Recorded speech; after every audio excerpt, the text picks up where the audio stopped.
You're listening to the Bible for Normal People, the only God-ordained podcast on the internet. I'm Pete Enns. And I'm Jared Bias. Hey, folks, welcome. But before we get started, a quick announcement. It's August, man. It's August, and we are coming to the last summer school class of the summer. And this is on reading the Bible from the margins with Miguel de la Torre. And hopefully you've gotten educated. Yeah. That's the goal. Getting yourself educated. Educated. But what? We still have one left. Wednesday, right. August 10th, 8 to 9:30 p.m. Eastern Time is reading the Bible from the margins. So what is this class about? I'll tell you. I'm glad that you asked, Pete. Yes. It's a one-night class offering insights on how to read the Bible in a way that honors the unique and helpful perspective of people on the margins while also engaging in the best in biblical scholarship. Yeah. I would add, helpful, valid. Right. Just the humanity of it.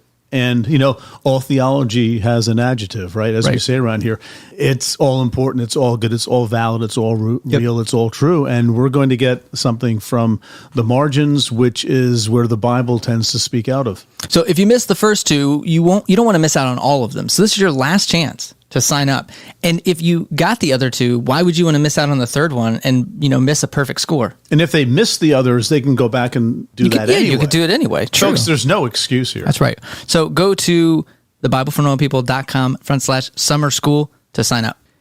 Now, for today's episode, we are talking the honesty of grief with Amanda Held Opelt. Yeah, and she just wrote a book, A Hole in the World, which is about her experience of grief. That's actually a key phrase, the experience of grief, the experience of mourning that she had to process after the death of her sister, Rachel Held Evans. And, I knew this was going to be a good episode before we even started, but as we got into it, I was really, this sounds so evangelical, I was sort of touched by the depth and the humanity of a discussion of grief, and by someone who has sort of hacked through the jungle of it all in ways that, I have to say, I haven't, and I just haven't that way. I've been around the block a few times. I've experienced deaths, but not to this degree of just existential pain. Right. And this is not a special or weird thing. It's a normal thing. It's talk about the Bible for normal people. Right. Well, and it's about making room for that in our faith, which for a lot of us, there wasn't room for that growing up. And so how do we expand our faith understanding in such a way that we feel valid and we feel comfortable bringing deep pain and suffering to our experience? Yeah. And even, I know what you're saying, make room for. There's another level of restructuring our faith so that this is woven into it, right? Which is what you meant, right? Yeah. So it's not just tacking it on. It's like, let's make room for this. Well, to make room, we will often have to rearrange all the furniture. Or burn the house down. Or that. I have an 800 square foot apartment, but I want a swimming pool. So how's that going to work? Well, you got to tear the stupid thing down. So, okay. All right, let's get into it. My faith absolutely has met me in my sorrow. The Bible met me in my sorrow, not in the way I thought it would, but in a way I needed, in a way that was real and true. It was like true in my bones. And I can say that now that I'm a little bit farther down the road, but it took some relearning and rereading and re-understanding. Hey, Amanda, it's great to have you on the podcast. Thanks so much for having me, Pete and Jared. So we want to start with a little bit of your story because we're talking about grief today. And so what's your story with grief? What led you to write a book about this from the perspective that you bring?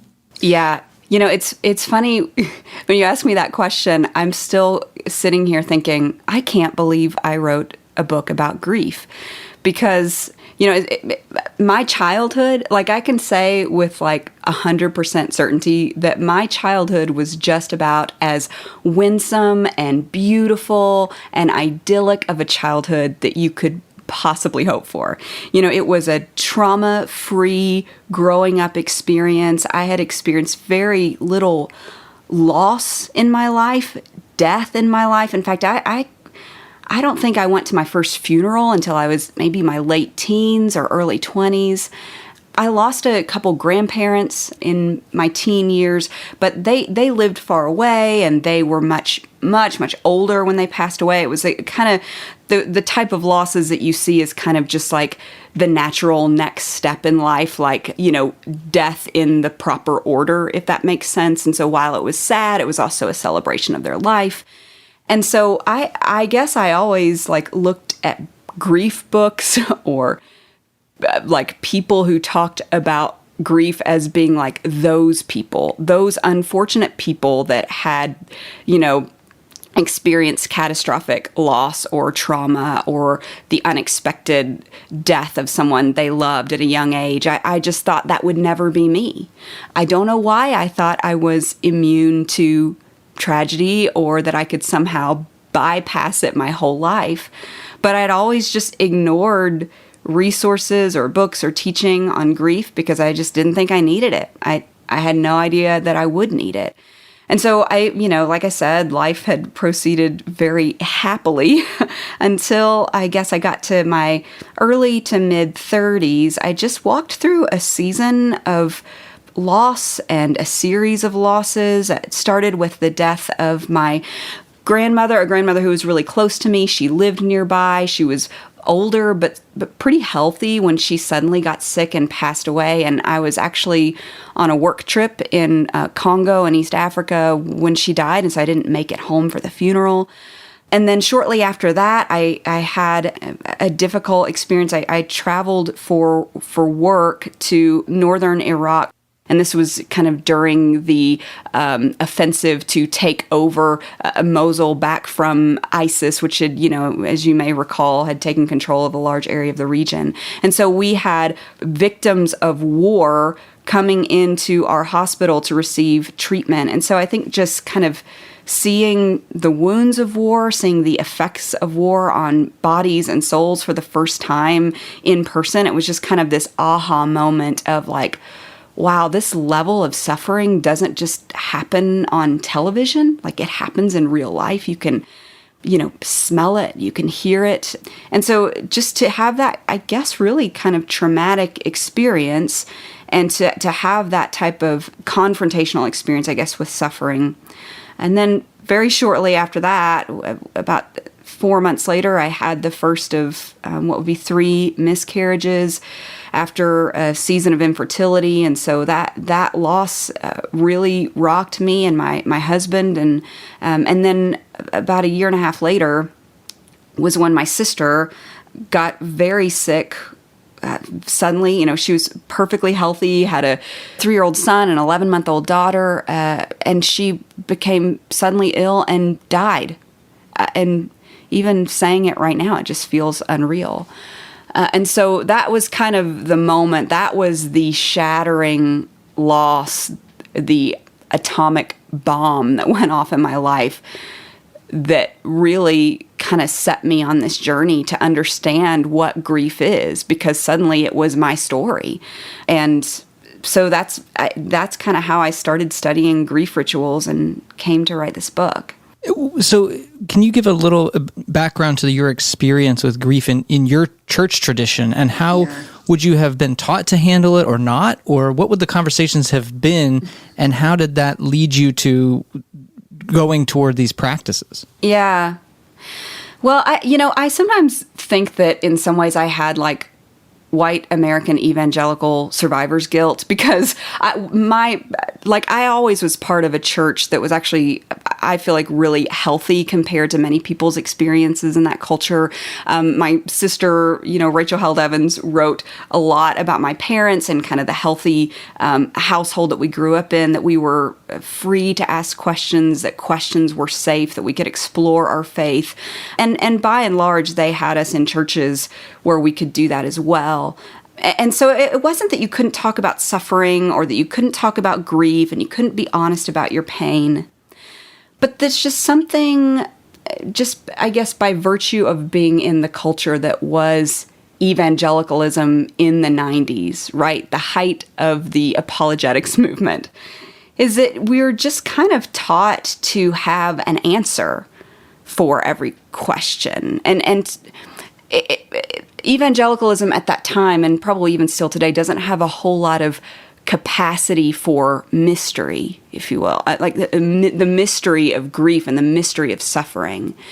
And to me, there's a lot of mystery around death, a lot of mystery around suffering. Like, is this happening because of something wrong I did and God's disciplining me for it? Is this something that's happening? Am I just reaping what I've sowed? Is there a sin in my life and I'm now seeing the fruit of that? Is this happening to me because we just live in a fallen world? Is this happening to me because God's trying to teach me something, or he's trying to be glorified somehow through my story, and that's why I'm going through this? And I think that I just had this assumption that if I had cultivated a sound theology of suffering, that my emotional experience in suffering would somehow be more manageable, if that makes sense. Like if I had just, if I knew all the right things about God, and if I had a solid relationship and a healthy relationship with God, that I could just pray and the peace that passes understanding would descend upon me like a dove, and somehow I would feel better, and I'd be able to discern the silver lining around my situation, or that I'd immediately be able to come to some conclusion as to the redemptive purpose that God was weaving through my storyline. And I just didn't. Like, grief was absolutely horrifying. It was just emotionally just shattering. And the peace I prayed for, it didn't feel like it came. And I still don't know what the redemptive purpose of all that I've been through has been. And that somehow made me feel like I'd been duped in some way, or that maybe I had just, maybe I had a rotten theology of suffering, or, maybe I didn't have as close a relationship with God. And so that was all certainly hard to process too, as I was processing all of the losses. So what I'm hearing you saying is that, you said, if only I could have cultivated a sound theology of suffering, you would have had all these answers, which is not sound, right? That's the duping of it all. And from what you said before, it sounds like you've been forced to make room for the mystery of it all. That's right. Which maybe that is the sound theology. Right. And I think a lot of times, that passage is 1 Thessalonians 4:13, do not grieve as those who have no hope. I don't really cover that passage in my book because I feel a little bit of contempt towards the way that passage has been used, because I think in many ways we kind of stop at the word grieve. We do not grieve, because there's this sense in which, like, you are not supposed to be overcome by sadness. You're supposed to be able to manage your anger or manage your sadness because you have the hope of Christ, or you have the hope of the resurrection, the hope of the afterlife. And the church has had a long history of this kind of teaching. Like I remember reading about this saying from the Middle Ages. It's like the Latin is like non culpamus affectum sed excessum. Like, pardon my Latin, I don't speak Latin. I probably didn't say that right. But it basically means we do not blame the emotion, but the excess. So this idea that excessive emotion, excessive pain is somehow a sign of a lack of holiness or a lack of spiritual maturity. And what I find actually in the Bible, now that I've gone back and read it through the lens of grief, is that it's not telling us not to grieve. It's saying, yes, you have hope, but grief is still grief and pain is still pain. And I find a God that's actually very indulgent of strong, intense emotions. A God that, is really, amiable towards his people, expressing outrage and hopelessness and questions. And I see that all over Scripture now. And that just somehow didn't work its way into my mindset as a younger believer growing up. So before I do want to go to some of those passages and how those now maybe come more to the forefront for you. But before we do that, one of the things I really liked about your experience with the book is you talk about practices. And I know for me growing up, it would have been all in our heads. It's about emotion and it's about sadness, and it feels very private and very personal. But there's this sense with the way you talk about these practices that it's embodied and it's communal in a lot of cases. Yeah. And so with that, it seems like a bit of a shift that I found refreshing. But what practices did you resonate with most when you went on this journey to sort of figure out how does the world grieve? What are some of these rituals or practices that people go through? Which ones did you resonate with and why? Jared, I'm so glad you said that, because a lot of times people will ask me, like, well, what exactly is a ritual? And it's kind of a loose term, and I get nervous when people ask me that, because I'm not a cultural anthropologist. Like, I know I could give a really academic answer for all the things that qualify something as being an actual ritual.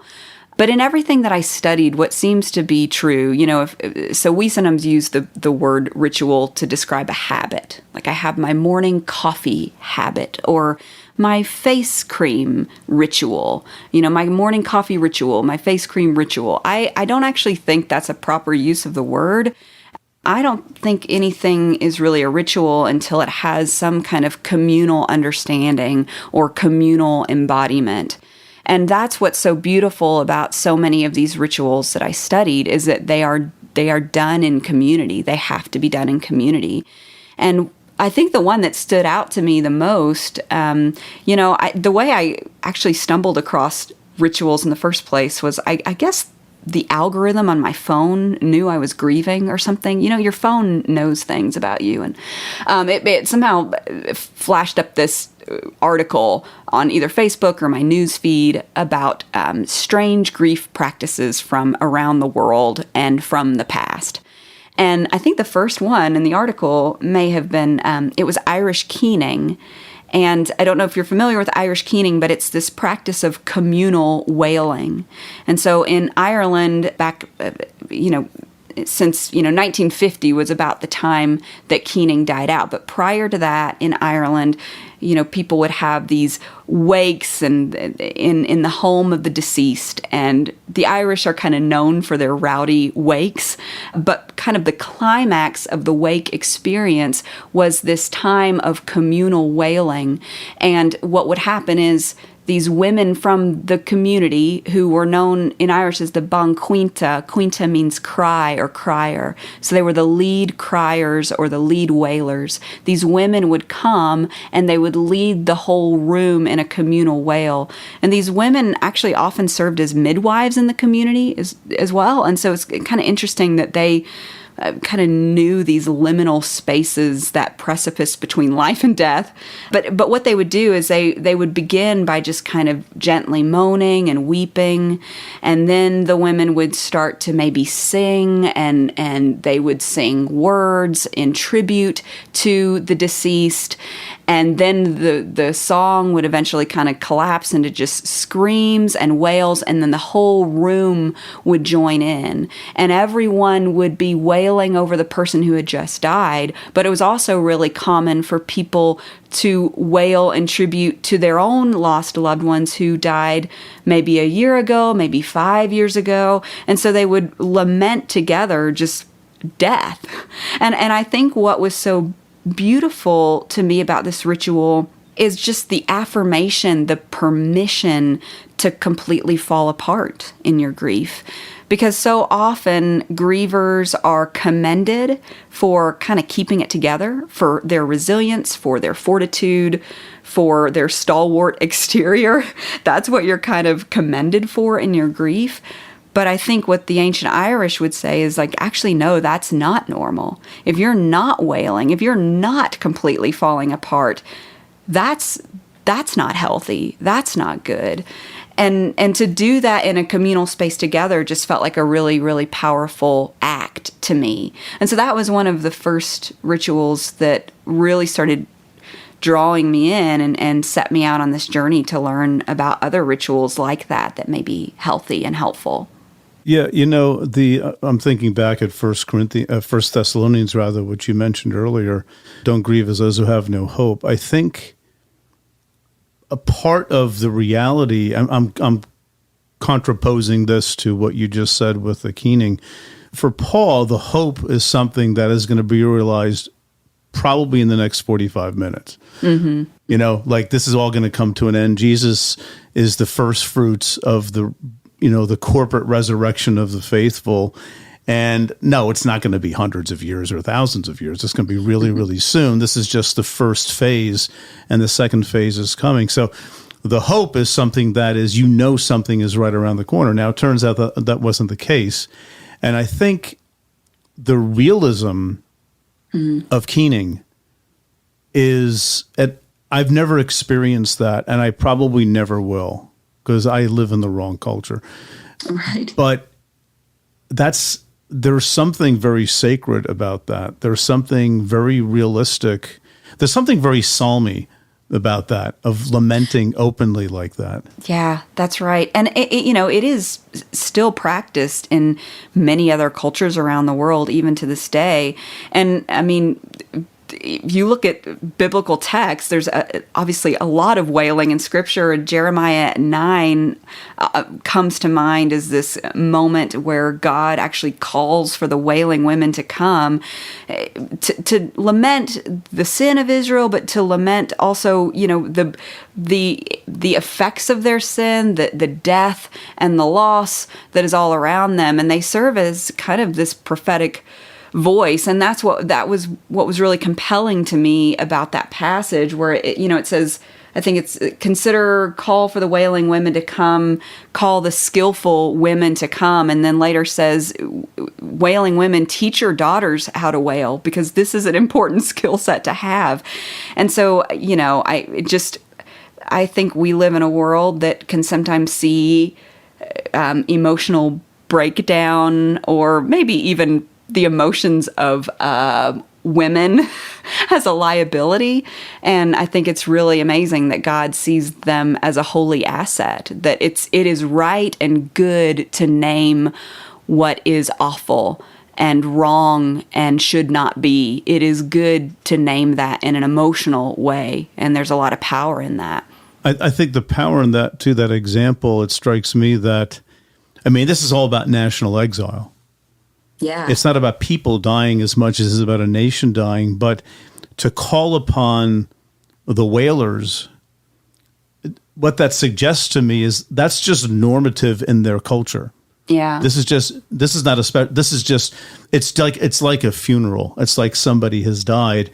And so you've got this structure in place already that speaks to the normativity of that kind of activity in that culture, which again, we don't have. Which, by the way, you mentioned just off the top of your head before about how the keening died off in the 1950s in Ireland. Do you have any thoughts or have you come across anything that explains why that sort of petered out? Yes, Pete, I do. Okay. Folks at home, I did not set Amanda up here. This is not a setup. This isn't planned. Good. Okay. Well, I say it like that because it's just so fascinating. So on the one hand, it did start to die out because, people in Ireland began to maybe travel more, be exposed to the outside world. They maybe felt like some of the practices like this from rural Ireland were too primitive, or, they thought it wasn't sophisticated. And so, that is kind of the reason why so many rituals have died out. But another interesting piece about it is that the church tried to stamp out keening for years and years. I think I found a document from, recorded from the 1600s where they tried to issue some edict banning keening because they said it was too boisterous and it was not in fitting. It wasn't fitting for people who had the hope of Christ. Yay, Christians! Yay! I know, and it's I've wrestled a lot with this question of, is the church a destroyer of rituals, or is the church a caretaker and keeper of grief rituals? Because in many ways, I think there's some really, really beautiful grief rituals embedded into the church calendar and into our faith practices, rituals that name and help us encounter our sorrow, whether that's the Lord's Supper or, the Feast of the Holy Innocents just after Christmas Day. I mean, there are rituals that the church maintains that look suffering square in the eye in a really beautiful way. But you just see these pockets throughout history of a ritual somehow not being theologically up to snuff. I think of the tolling of the bell was a ritual that was practiced widely before the 1600s, and it was believed that when someone was dying, that if you would ring the church bell, it would actually, it kind of created these spiritual forces that would go and do battle with the dark demons of death. Like, they thought that bells had spiritual warfare power. That's why they named their bells. Like, there are names etched into bells from the 1300s, 1400s that say, I am the breaker of lightning. So if there was a bad thunderstorm, they would toll the bell, and because they thought that that was a way to combat dark spiritual forces. If someone was dying, they would toll the bell because they thought that that would do battle for the person's soul who is dying. There are bells that are named, again, I'm not fluent in Latin, but in Latin, in English, it's translated, my voice is the slayer of demons. Well, the Protestants didn't really like that because they felt like that was too similar to praying for the souls of the dead. They felt like it would kind of call that practice that they were trying to snuff out to mind. And so eventually, as Protestant Christianity grew, the tolling of the bell, before and after death, eventually died out. And it died out for a lot of other reasons. But that's just another one that comes to mind of where if something wasn't quite theologically in line, that it got kind of squashed by the church. So I want to go back to, because I've been mulling over what you said earlier, Pete, about the differences between the Hebrew Bible, the New Testament, and those different settings where we have this exuberance or excitement or urgency in the New Testament, where it's sort of like there's not really a lot of room for a lot of this grief because there's too much to do. There's this expectancy where the Hebrew Bible's filled with a history of people who have been grieving and who have these things. But I also can't help but remember, because it's a good Bible trivia question, show the shortest verse in the Bible. Mm-hmm. I think it's John 11:35 maybe. Jesus wept.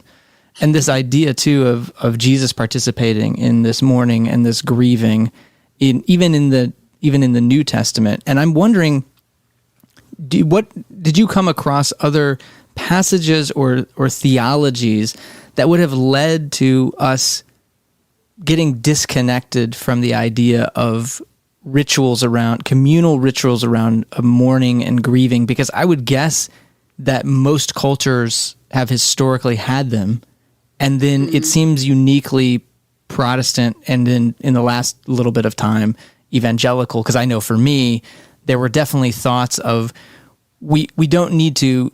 Rituals were seen as fake because you don't need a ritual. God will intervene supernaturally without the ritual. The ritual feels empty. And so what's the point of that? That's just a rote thing to do. Right, exactly. So that's kind of been my experience, but I don't know if you ran into other kind of theologies or ways of thinking about it that sort of downplayed this idea. Like, where does it come from, either in the Bible or just theologies, that this isn't important? Yeah. Well, I always like to make the disclaimer, I'm not a church historian or, a historian of theology. I do think that attitude, the attitude of, it's not a religion, it's a relationship. Like we all heard that little aphorism a lot, which is really just kind of like hyper American individualism put into the church machine and spit out, evangelicalism style. And so I think this idea that like we don't do rituals because they're rote, which is, gosh, that's not at all what I found. Rituals are not these kind of rote, empty habits. They are actually just really powerful, emotionally laden experiences that are done in community. But we had this idea that rituals within the church were too repetitive, were too rote, and we are supposed to have this one-on-one relationship with God. And I guess I think that continues to lead us to believe that we have to somehow work through our grief with God alone. And so that makes it really hard when God suddenly feels absent. And God's presence is kind of hard to tangibly experience. To me, what's been most comforting in my grief has been just other believers coming alongside me in my pain and reminding me of what's true and sitting in silence with me, affirming that what I've experienced is awful and terrible and it's okay for me to feel awful and terrible. But, I think the other thing is that we really, really like to talk about a triumphant God. Like we really, really like to talk about the victorious, resurrected Lord. And I think we sometimes don't spend enough time with the God who was defeated, or the God that was put to death, the God who was the man of sorrows. So God not only empathizes with us in our grief and I guess, feels our pain with us. He stepped bodily into the worst pain a human can experience. Like he subjected himself to death.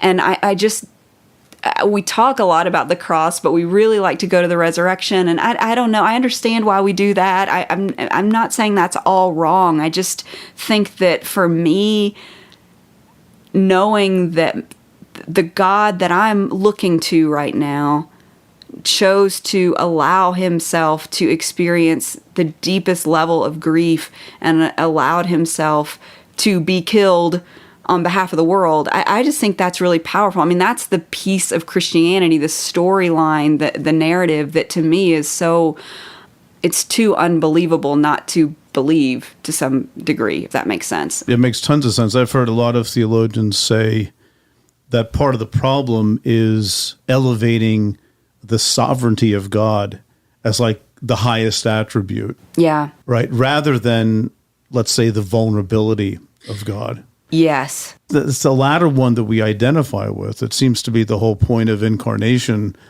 that we see God in that light rather than the monarch on the throne, sort of a button pusher looking down. And I actually do. I am very sympathetic to people raised in certain church traditions for whom the sovereignty of God is just, it's like breathing. That's the most obvious thing, and everything that happens in our lives has to be reconciled with, I know that God's in charge. And I think vulnerability gives some room, again, to what you said at the very beginning, Amanda, mystery. Well, right. I mean, look at that passage of Jesus in the Garden of Gethsemane, God arguing with God about what they're going to do. Like, I don't know. I feel like I just kind of breezed past that passage for so much of my Christian life because I just, the mystery chafed against this value of God's sovereignty and this value of being able to academically explain my theology. And I couldn't explain what happened there. I still can't explain what happened there. But after I've experienced grief, my capacity for mystery has expanded exponentially. And I think that, to me, is one of the gifts of grief. And I hesitate to even use that term because I don't like the concept of silver linings or, oh yeah, that really bad thing happened, but look at all you learned from it. It's like I would give every lesson I've learned back to have one more day with my sister. But I will say it is a gift to have had my capacity for mystery expanded, to be able to know God in his suffering, through my suffering, and even just to increase in my compassion for other people that are going through this. That has been a gift. I think there's something to maybe even more practical going on in a lot of theologies around this, which is we've created Jesus into a product. And the need that product fills is to make us happy, which we've defined as like not being sad. And so that Thessalonians verse has been turned into propaganda for that kind of theology of we don't grieve as those who have no hope, meaning we don't get to have funerals. We only have celebrations of life. But everything is to make sure we protect the idea that Jesus turns your sadness into happiness. Like literally, there are Sunday school songs that say things like that. I'm trading my sorrows, right? Right, exactly. And so I think we're incentivized not. And then the reason that's particularly insidious is because it creates a shame culture where we're all pretending that we're not sad about anything because that would undermine the product of Jesus. And so when I am sad, I feel ashamed of it. Like I'm trying to hide it from my church community these other practices are really about enjoying it, or not enjoying it, but enjoining with our community and doing that with our community. We're actually incentivized by our theology to hide it from people. That's right. Yeah, I saw something that another kind of grief psychologist posted the other day online, Dr. Mikkel Harris, who said, you need to create spaces where you can encounter your grief without judging yourself. Something to that degree. She said it more eloquently than me. But I think that's what these rituals do, is they, whether it's, keening or the practice of sitting Shiva, which is a Jewish practice. I looked at the practice of Decoration Day in Appalachia, which is where everyone comes once a year and decorates the graves of all of their loved ones, and they share memories, and they pray, and they cry, and they sing, and they eat together. Once a year, they honor everyone that they've lost, and they honor their own stories. These practices create encounters for us to look our losses, square in the face and allow ourselves to feel the anguish of it all. And I find so many biblical texts that do that. Ecclesiastes, Pete, I've got your commentary on Ecclesiastes. That's exactly what Koheleth does. I mean, obviously David does it all over the Psalms. Jesus does it. It's all over Scripture, these encounters with sorrow and this honesty about the pain of life. And so it's just, I remember the first time I read through the Bible straight through, and I thought to myself, how did they get so many people to believe this? Not believe it, maybe give their life to it. It's not that it's not believable, it's that it's not that appealing, if that makes sense. Because it's like, I want a really happy life, or I want to be...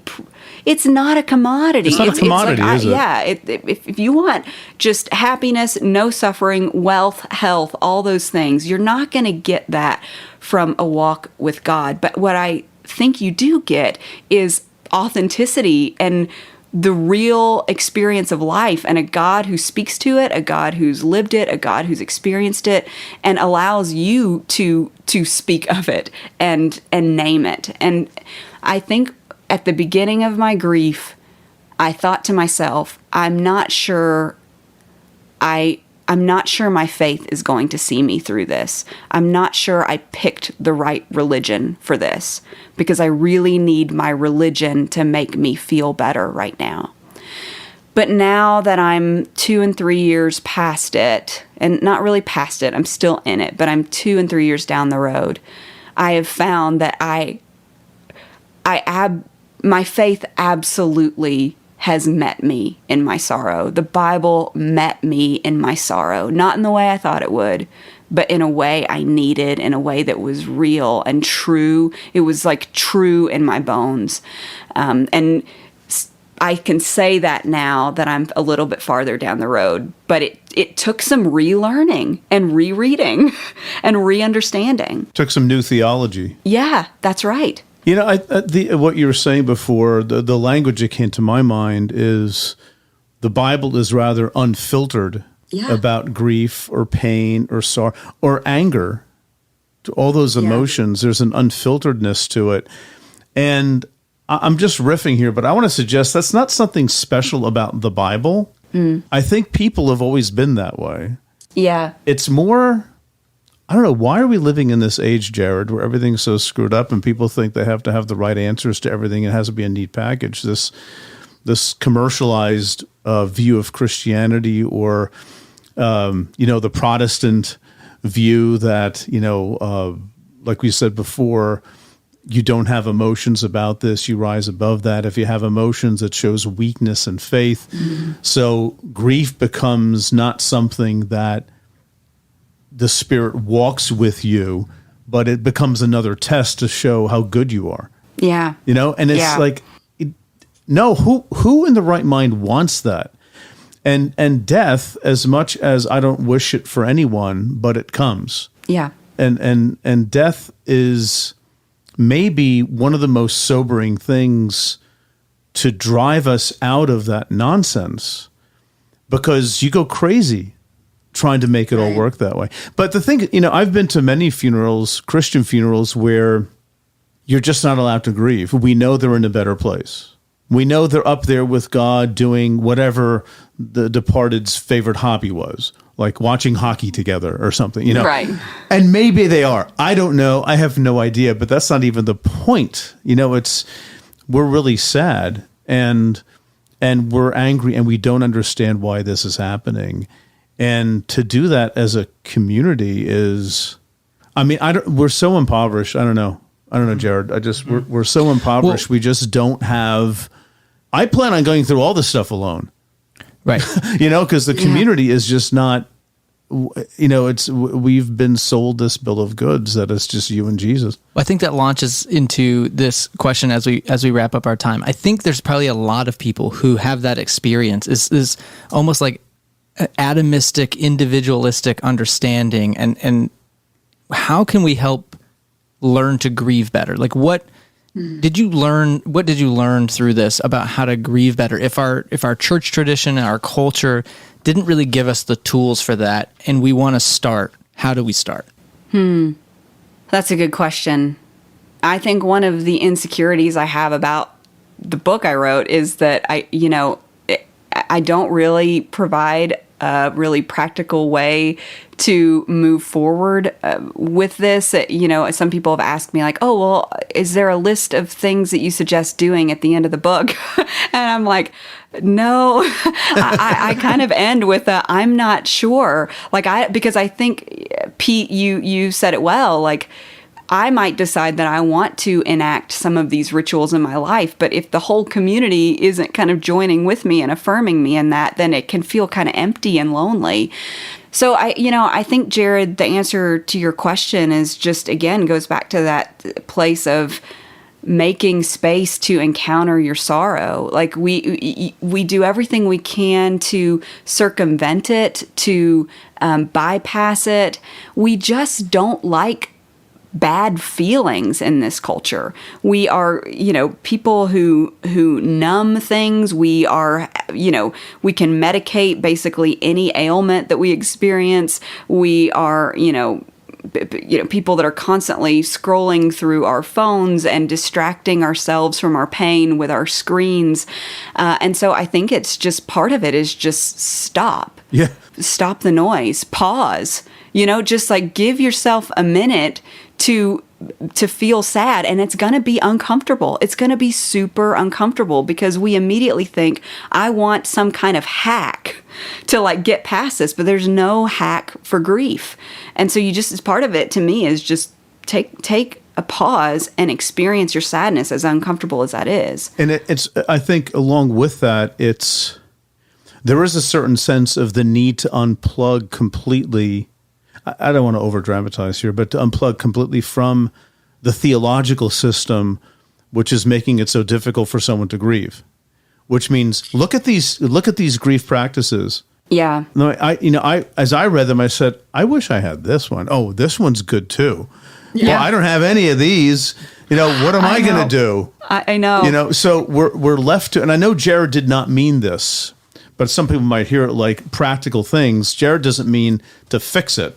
Right. I think Jared, you're saying practical things to show that there are no quick go-to answers. I think that's a good. I'm glad that you said that, because there is a distinction between there are things that are helpful in our grief. But I think when we have a framework of, the most helpful thing is to not grieve, then we're short-circuiting the whole thing. It's like, no, that's not an option. It's how do we do this in a fuller way so that we have a full expression of our feelings and emotions, and we're not being asked to shove those to the side. Right. And I'm glad you asked the question, Jared, because I actually do think there are practical things that churches can do. And so my church here in Boone, like, I'm super #blessed, I guess, to have a church that actually makes space for lament in our services. And like, my church community came around me in a way that was really, really beautiful and didn't try to kind of give me these pithy statements about how everything happens for a reason and like, just like, we have victory in Jesus, yada, yada. I feel like they actually were honest about what I was going through and made space for me to grieve. So there are churches and faith communities that are doing this, that are taking their cues from Scripture, and sometimes it's just finding those spaces, And if you are a church or in church leadership, paying attention to how this can be done well, because there are grievers in your pews. I mean, grievers are everywhere. They're hiding. We don't wear black anymore. I write about that in the book. But there are grievers everywhere. People that are suffering under the silent tyranny of grief, and we need to make space with them in our rhythms and our habits and our Sunday practices, so that they can have those encounters with their grief and be affirmed for what they're feeling. So see the normalcy of grief around us. Yeah, that's a really good point. And again, I'm being harsh. I think, and Pete, you've been a little harsh too, and I think for good reason. You can say normalize it, but again, when you say that, like, creating space, I just think I have flashbacks of all my church experiences where, like, the explicit tone that you're told anyone who's going to be up front or anything is all smiles and happiness and fun, and this is not a sad place. And so I would can we even just get to like neutral? You're right. Like, we're so hyper focused on making everything happy. Yeah. Like, that is not going to be a safe place. Again, I just come back to that like shame of like, if I'm grieving, that's a place I'm not even going to want to be. Yeah. Yeah. It's making space for both, for the full spectrum of life. And we don't do that well in church sometimes, because sadness doesn't sell. Happiness is what sells.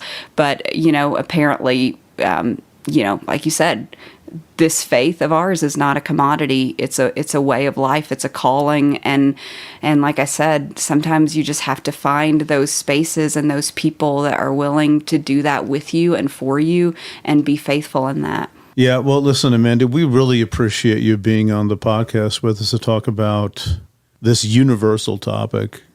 Right. We all connect sooner or later, one way or the other, with it. So thank you for your time. Thank you for writing this beautiful book too. And we hope people go out and buy it and learn from it and think for themselves how maybe their lives can be different by processing the reality of death differently for themselves and for others. Well, thanks, Pete. Thanks, Jared. It's been great talking to you. You just made it through another entire episode of the Bible for Normal People.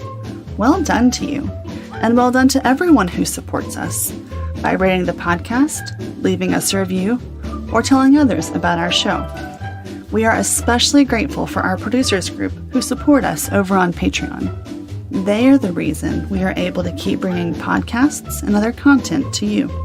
So a big thanks to Lauren O'Connell, Brad Harris, Joel Thompson, Jacqueline Van Beek, Chuck Beam, Joel Herring, Jerry L. Lewis, Isaiah Wilson, Chris Pearson, and Esther Goetz. If you would like to help support the podcast, you can head over to patreon.com/The Bible for Normal People, where for as little as $3 a month, you can receive bonus material, be part of an online community, get course discounts, and much more. We couldn't do what we do without your support. Our show is produced by Stephanie Spate, audio engineer Dave Gerhardt, creative director Tessa Stoltz, marketing director Savannah Locke, and web developer Nick Striegel. For Pete, Jared, and the entire Bible for Normal People team, thanks for listening.